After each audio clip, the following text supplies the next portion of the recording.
तो ध्यान का प्लेटफॉर्म क्या है? किस प्लेटफॉर्म पे व्यक्ति ध्यान की तरफ मुड़े? जो मैंने पढ़ा है, सुना भी है कि ध्यान करने की चीज़ नहीं, ध्यान होने की चीज़ है। जैसे ओशो ने कहा है कि ध्यान करने की चीज़ नहीं है, ध्यान होने की चीज़ है। ध्यान करना नहीं, आपको ध्यान में होना है। ये मेरे को ज़्यादा जचता है। तो आप ध्यान में होंगे, आप ध्यान करें नहीं। और ध्यान में होना तभी होगा जब आप शांत होंगे। शांत होंगे तो आप ध्यान में होंगे। फिर जी। अभ्यास भी एक चीज़ है, करो जब तक कुछ और समझ नहीं आता, करो, करते रहो करते रहो। तो करते करते भी चीज़ें घटती है, पर वो लंबा समय ले लेंगी। और उसी बात को विचारपूर्वक किया जाएगा तो कम समय में हो जाएगा। कम प्रयास, कम मेहनत और कम समय। और लेकिन अगर कोई उतना विचारशील नहीं है और पीछे पड़ जाएगा ध्यान के, जप के या किसी के, तो उससे भी चीज़ें होंगी, पर मेरी दृष्टि में वो लंबा समय लेंगी। फिर अधिक मेहनत और अधिक समय लेंगी। ऐसा मेरा विचार है। तो शांत होना ध्यान की पहली अनिवार्यता है। मैं ऐसा मानता हूँ। तो सभी को शांत होने पे शांत का अर्थ क्या है वहाँ? शांत का मतलब ये है कि वो रिलैक्स है, झंझट नहीं है मन में, समस्या नहीं है, पीड़ित नहीं है उसका मन, आराम से रिलैक्स में है। कोई उथल पुथल नहीं है मन में, कोई ऊहापोह नहीं है, ज़्यादा समस्याओं से घिरा हुआ नहीं है, ज़्यादा इच्छाओं से, वासनाओं से घिरा हुआ नहीं है। इच्छाएं तेज होंगी तो शांत कैसे होगा? वासनाएं तेज होगी तो शांत कैसे होगा? अब कहीं ज़्यादा राग द्वेष ज़्यादा हो रखे हैं, लड़ाई झगड़े ज़्यादा है, ईर्ष्याएं ज़्यादा हैं, संबंध ज़्यादा खराब हो रखे हैं, मन में बेचैनी है, या धन की बहुत इच्छा है और है नहीं, या कोई और इच्छाएं ज़्यादा जोर पकड़ गई हैं, लेकिन वो परिस्थितियाँ उसके अनुकूल नहीं बैठ रही, इसलिए वो अशांत है। कैसे ध्यान करेगा? चीज़ें सब नॉर्मलाइज हों पहले। और स्वयं को जानने की जो अशांति है, स्वयं को जानने की जो अशांति है, कि स्वयं को मैं कैसे जानूं, मैं नहीं जान पाया, हाँ, ये जो अशांति जो रहस्य है जीवन का, ठीक है, अगर उसको जानने की इच्छा है, और वो अशांत कर रही है, ठीक है, बेचैन कर रही है, हाँ, क्या इसका क्या निवारण? क्या ये सही प्लेटफॉर्म है ध्यान करने के लिए?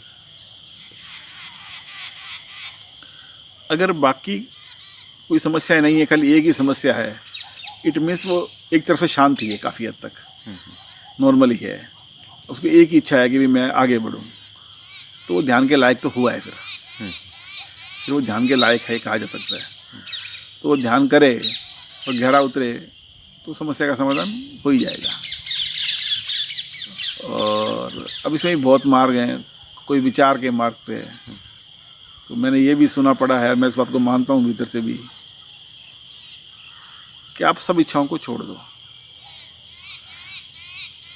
क्योंकि अगर आपको ये इच्छा भी पकड़ी है कि मेरे को ज्ञान हो, मैं उपलब्ध हो जाऊं, तो ये भी आपके इस मार्ग की एक बाधा है, एक समस्या है।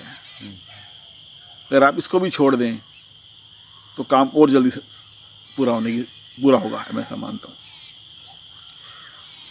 क्योंकि जो इच्छा है, ये संसार की हो चाहे परमात्मा की हो,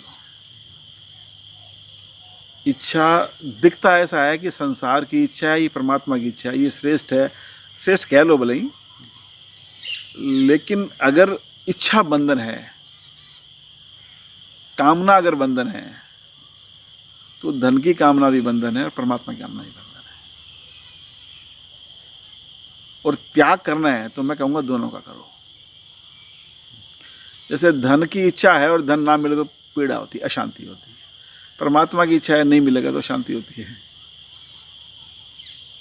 तो धन की इच्छा छोड़ने पर शांति हो जाएगी, तो परमात्मा की इच्छा छोड़ने पर भी शांति हो जाएगी। और बंधन क्या है? कि ये मैं हूं, ये मेरा उद्देश्य है और ये मुझे मिलना चाहिए। मैं, तू और बीच में प्रयास, जिसको हम दूरी, मैं और तू के बीच में दूरी जो है, उसे हम समय और मेहनत के द्वारा, प्रयास के द्वारा पूरा करना चाहते हैं। संसारिक इच्छा तो भी यही होगा कि धन हमसे दूर है, या कोई भी लक्ष्य है, चाहे मान सम्मान हो, कीर्ति हो, कुछ भी हो, तो हमें वो हमसे दूर है, हमसे अलग है, और हमें समय और मेहनत के द्वारा उसे पूरा करना है। तो वही नियम हम यहाँ लागू कर देते हैं कि मैं हूँ और परमात्मा है, और समय और प्रयास को के द्वारा उसे दूरी को पूरा करना है। तो अगर आप इच्छा ही छोड़ दें कि चाहिए ही नहीं, इस इच्छा को विवेक पूर्वक आप त्याग कर दें, तो टारगेट चला गया जी। और टारगेट चला गया तो उसके लिए जो समय और प्रयास था वो भी चला गया। तो अगर सांसारिक इच्छाएं हैं तो वो तो पूरी नहीं होंगी इससे, लेकिन परमात्मा की इच्छा से पूरी हो जाएगी, क्योंकि जो चाह रहा है परमात्मा को, तो जो परमात्मा को अपने से अलग मान के जो समय और प्रयास कर रहा था वो, तो वो परमात्मा जो टारगेट है वो भी चला गया, प्रयास भी चला गया।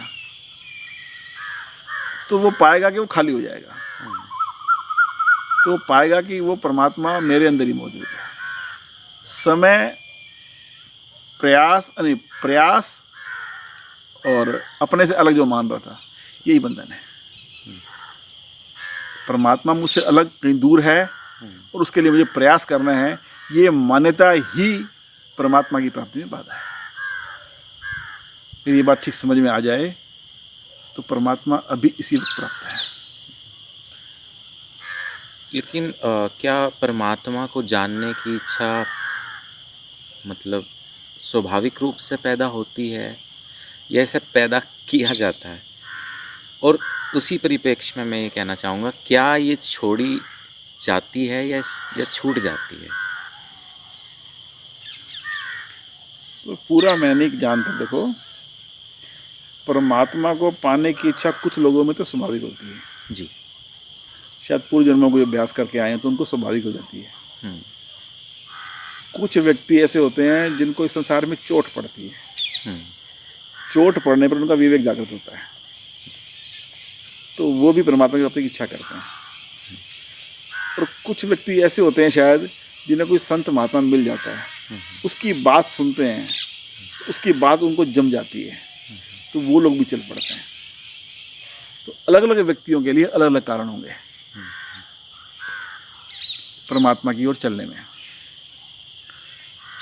और क्या इस इच्छा को आपने पूछा छोड़ा भी जा सकता है?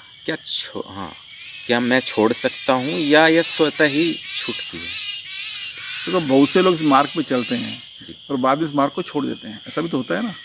हाँ। तो उन्होंने अपने छोड़ दिया, उनको नहीं जमा बाद में, या नहीं जचा, या उनको लगा कि हमारे बस का नहीं है, या निराश हो गए, थक गए, हार खा ली, छोड़ दिया, ऐसा भी होता है। तो कुछ लोग लगे रहते हैं, नहीं छोड़ते, तो वो लगे रहते हैं।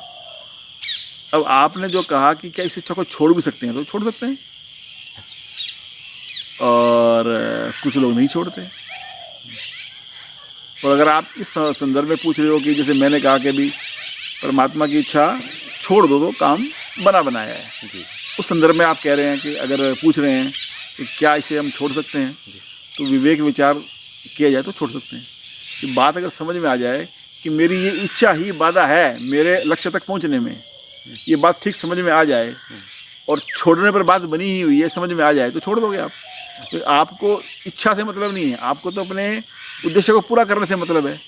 और ये समझ में आ जाए कि मेरा जो उद्देश्य है वो इसको छोड़ने से पूरा होगा, इस इच्छा को, तो आप छोड़ दोगे। आप समझदार तो आदमी है, तो समझदार, मूर्ख तो नहीं होता, समझ की बात। वो समझ गया बात को कि इस जो इच्छा कर रख रहा हूँ परमात्मा मिले, इस इच्छा की वजह से ही मेरे देरी हो रही है, और मैं इस इच्छा को छोड़ दूँ तो बात बनी बनाएंगे, इसके समझ में आ जाएगा तो स्वाभाविक ही छोड़ देगा जी। लेकिन ये बात सबके लिए लागू नहीं है, इच्छा छोड़ दो, ये बात कुछ स्पेसिफिक लोगों के लिए कही जा सकती है, जो कुछ जिनकी समझ बढ़ गई, जो मैच्योर हो गई, उनके लिए बात कही जाती है कि आप इच्छा छोड़ो। ये हर एक के लिए नहीं है जी। ये बिगिनर के लिए नहीं है, मैच्योर आदमी के लिए कहा जाता है। उसकी समझ एक लेवल तक पहुंच जाए तभी कहा जाए कि ये इस इच्छा को छोड़ो, शांत रहो। उनके लिए बात